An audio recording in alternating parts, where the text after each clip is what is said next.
Hi everyone, Stepan here. I'm back from the tournament that just finished. I'm going to show you my round 1 game. It was the Bošnjaci Open 2025, which started on January 3rd. And in round 1 I faced a 1700 rated opponent.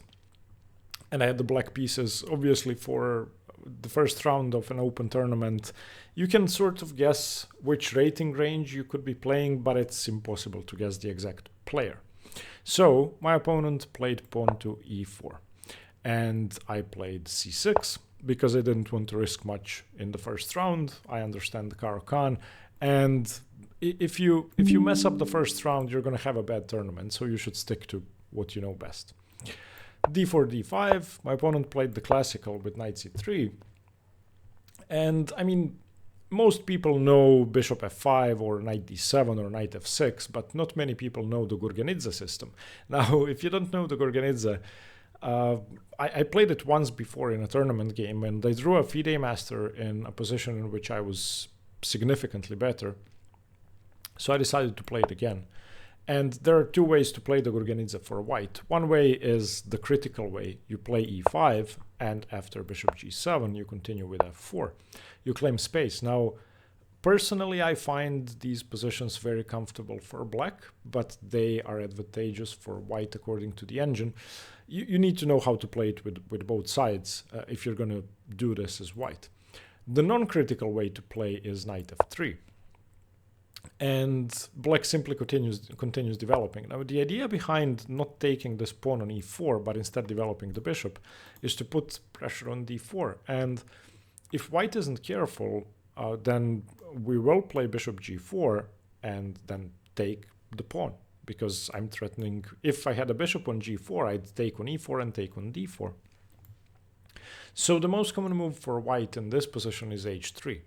And I knew that. I also knew what to do if h3 isn't played. My opponent played bishop f4, which I've never seen before. I should say that I have not engine checked any of my games. Whoa, the drilling started. You'll have to excuse that. I have not engine checked any of my games. I will do that at the end of each video. We will go over the moves and see whether I or my opponent had gone wrong. In any case, I played bishop g4 here, simply trying to punish white for not playing h3. Now, if a normal move is played, such as bishop e2, then I can just take, and take, and I'm up a pawn. So, in this position, I was expecting my opponent to take on d5. My opponent did take on d5. After pawn d5, of course, I have to take with the c pawn, and white has several interesting options, which I was analyzing before playing bishop g4. Since I've never seen bishop f4, I wasn't sure whether there was a refutation because of one interesting line which starts with bishop takes b8.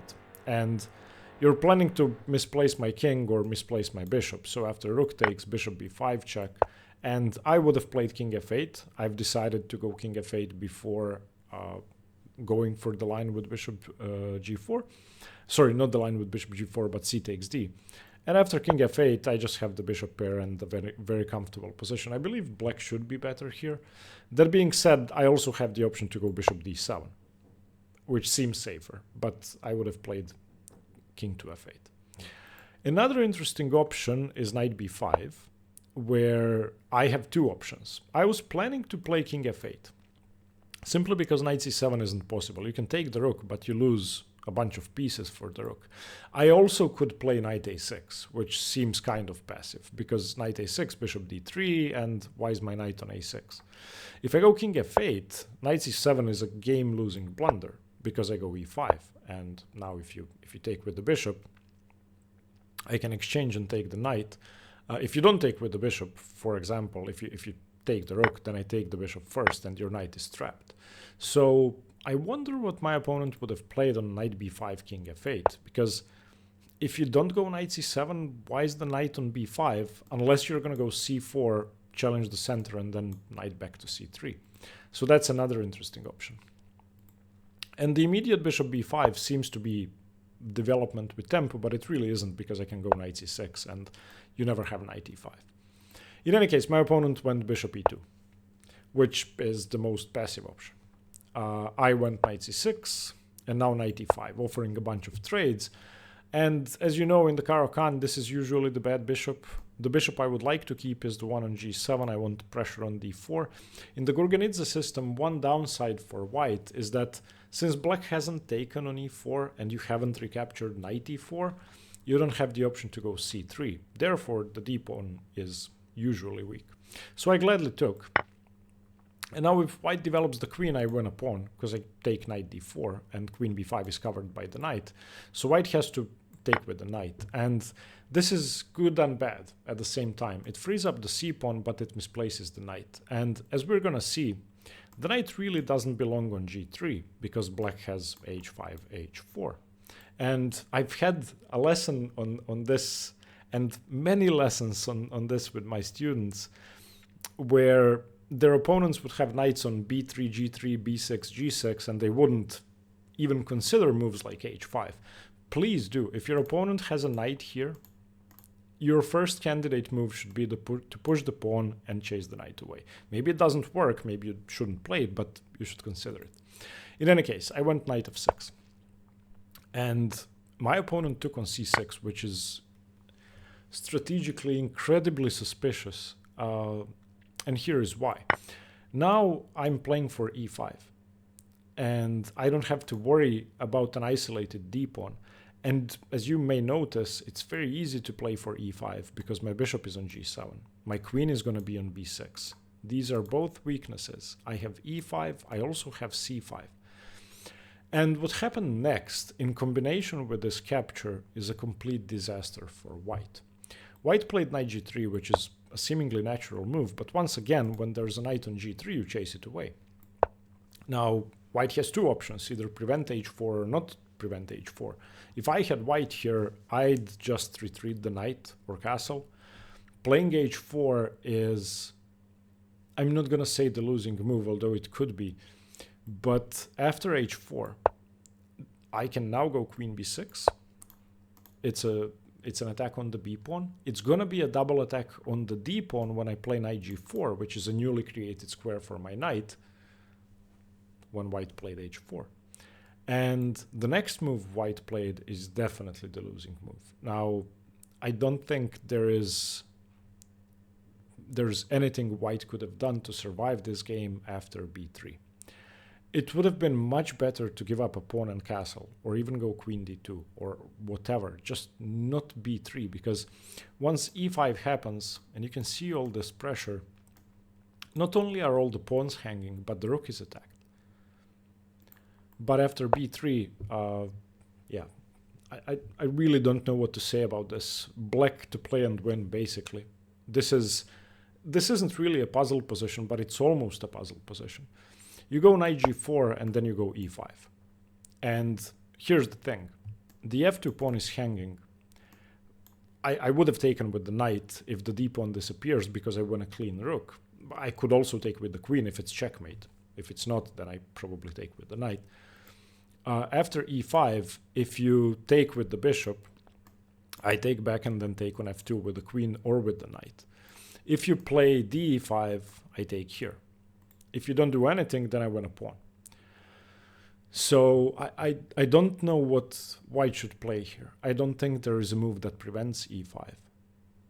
Maybe queen e2, but that seems very strange, because I can simply castle and go e5 anyway, threatening rook e8 if the same captures happen.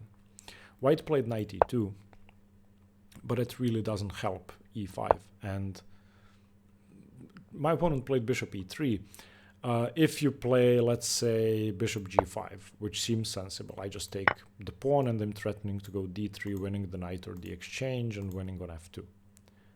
Again, there seems to be no defense other than queen d3, and when you play queen d3, I can castle, go rook e8, c5, c4. Seems losing. If you go bishop g3, I again take the pawn and I'm threatening to go d3. If you take with the bishop, then it's very simple, just takes.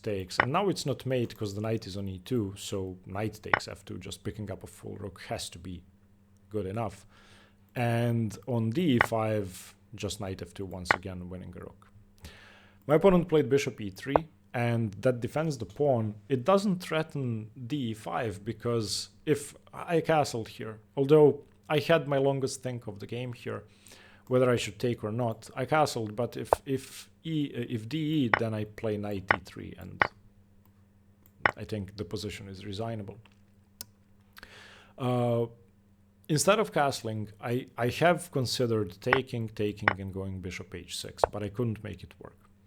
Because on queen d2 castles, why would I give black this very nice f-file? It seemed like unnecessary counterplay.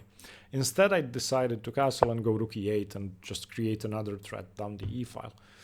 My opponent went queen d2.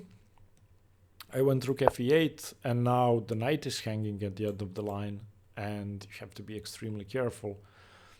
My opponent castled queenside, and yeah, I'm very proud of my next move. I don't know if it's the best move, I hope it is. But after my next move, which is a double threat, I don't think white has a single move that prevents an immediate resignation. The move is queen a6, and I'm attacking the a pawn, which of course you shouldn't lose, but I'm also attacking the knight.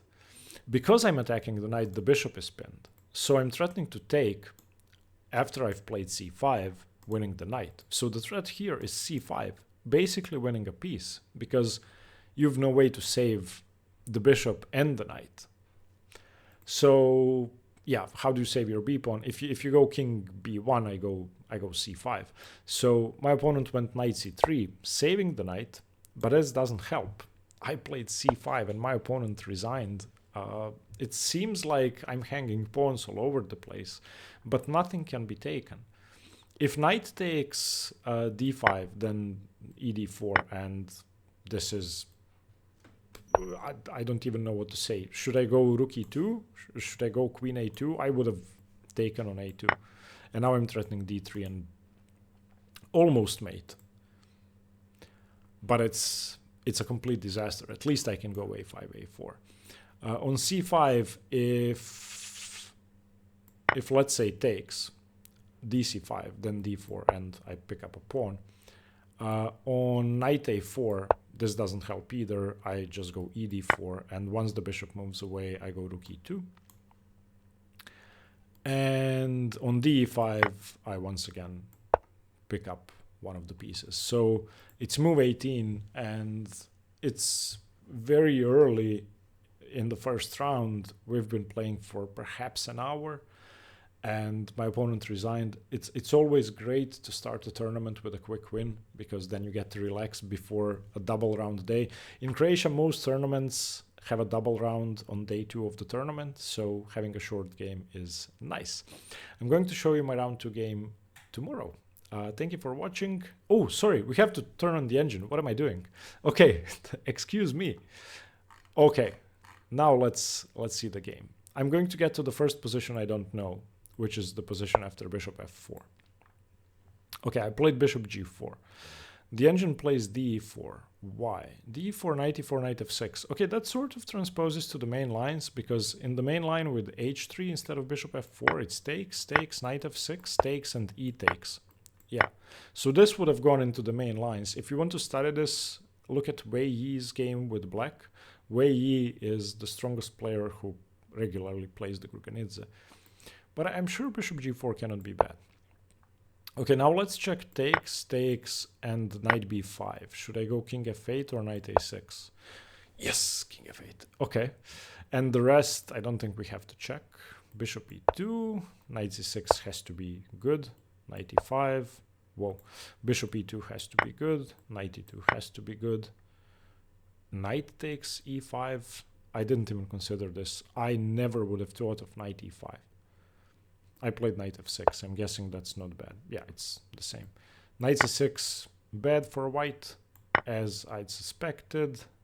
And knight g3 should already be a significant advantage for black. Yeah. Yeah.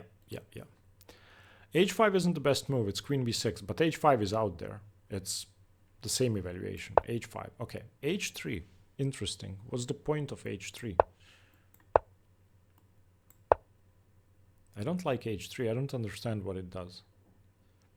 Isn't it better not to react and just castle?